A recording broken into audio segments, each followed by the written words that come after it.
Cosmic. Oh! Today, guys, we are going to be opening up an apocalyptic attack type set from Hasbro, and it may also have the strongest Rise launcher we've seen so far, and it is, of course, the apocalyptic blade set. So let's just get right into it.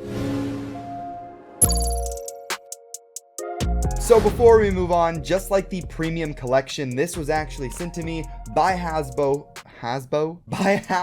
to review for free. So big thank you to Hasbro for sending this to me. But also, let's hit 500 likes on this video and hit the subscribe button to help me hit 265,000 subs. But anyways, let's move on to the set. So in this set, we have a gold and blue recolor of Apocalypse with Cosmic, and we also have a blue and gold sword launcher. And if you don't remember, this is actually, in fact, not the first time Hasbro has released a sword launcher set.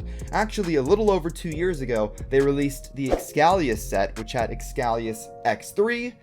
Dang. That's a throwback. And a red sword launcher. So it's pretty much a repeat of that set. So hopefully it'll be just as good. So diving into the set, we're going to be looking at Cosmic Apocalypse first. For the driver, we had TH15, always great with their Hypersphere driver names. For the disc, we have the Hypersphere version of Vanguard. This is the same disc that came with Venom, Devilos, and it's not really my favorite disc, although the design is still pretty cool. Now, guys, we can move on to the layer itself. Now, for the layer base, Cosmic, I think it's kind of an interesting choice here because for the sword launcher, I always see sword launchers being paired with like a heavy attack type, and that's what this is. It is an attack type, but for Cosmic, it's very circular. I feel like they could have done a different layer base here, although it's still fine, and I like the gold color. Apocalypse, though, I think it looks really nice. I think the gold, silver, and blue aesthetic just works really well, although I'm still just not a big fan of the cutouts in the middle of the chip. It doesn't really make any sense. I mean, they didn't do it for Lord Spryzen, so why do it for Apocalypse that also doesn't have it in the Takara Tomy one?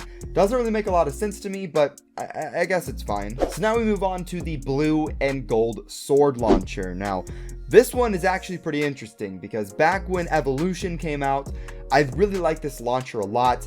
I'm not really the biggest fan of ripcord launchers. I use string launchers, as you guys can see in my videos, but I thought this launcher was really strong, and the Takara Tomy one was really strong as well. And a bigger thing is that for all of Beyblade Burst Rise so far, you haven't been able to get like an extra, like more powerful launcher. I think the only one released for Turbo was the Precision Strike, which I wasn't the biggest fan of, and then we had the dual threat launcher for Evolution, and that one was really good. So it is really nice to see a really good launcher for Rise, because we just have not had that yet, and I think that's really cool. So now let's move on to some test launches, some test battles, and we're going to compare it to the regular Hasbro Rise launcher just to see what difference we can get. So let's move on. Alright, guys, here is the sword launcher right here, and we're going to do some test rounds. We're going to see if it is better than the kind of normal generic Rise orange launcher. So let's get to testing. So using Cosmic Apocalypse, let's do a test launch. Okay, so pretty quick. Now using the normal orange launcher.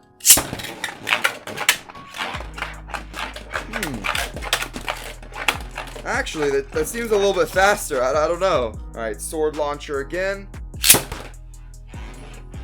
No, that one's definitely quicker. Yeah, that one actually seemed a bit faster because you can hear the kind of the airflow that the Bay makes whenever it launches, and you cannot hear that with the orange one. Yeah, so the sword launcher seems to be a little bit better, but what I think I feel also while launching is a little bit of gear skip. Like, we'll launch and you'll kind of hear a louder kind of crackle noise, and I think those are the gears skipping if you launch it too hard. So I don't know, it has some problems, but I do think it's still much better than the orange launcher. So let's do some battles.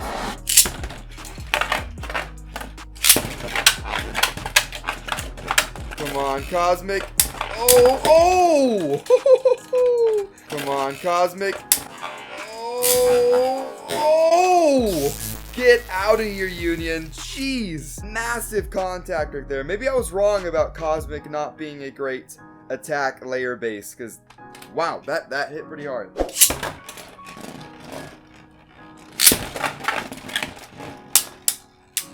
Ooh, come on. Oh, again. Wow. Ooh, come on.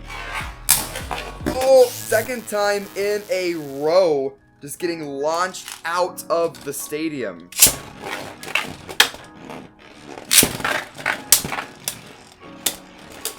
Ooh, come on, circling around. Wow.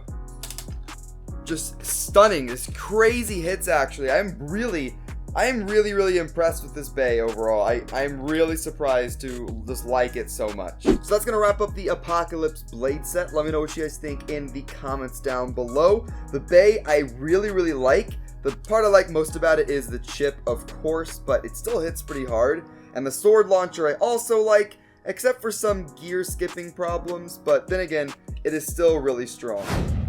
And that is going to wrap up the test battles and test launches, and overall, as you can see, this is way better than the normal orange Rise launchers, of course, and you also have way more space to grip onto the launcher as well. So honestly, if you don't have like a dual threat launcher and all you have are the little ripcord launchers, I would definitely recommend picking up this set whenever you guys see it. And Cosmic Apocalypse is cool as well, although my favorite part of it is the blue, silver, and gold Apocalypse chip, but I may be a little bit biased because Apocalypse is honestly my favorite, or if not my second favorite GT bay. So I really like it a lot. I like the set a lot, and I think it's great. And let me know what you guys think of it in the comments down below. But if you have not liked this video, hit that like button. Let's get this video to 500 likes. And if you haven't subscribed yet, what are you doing? Hit the subscribe button. More coming very soon. I will see you guys in the next one. Have fun and bay away.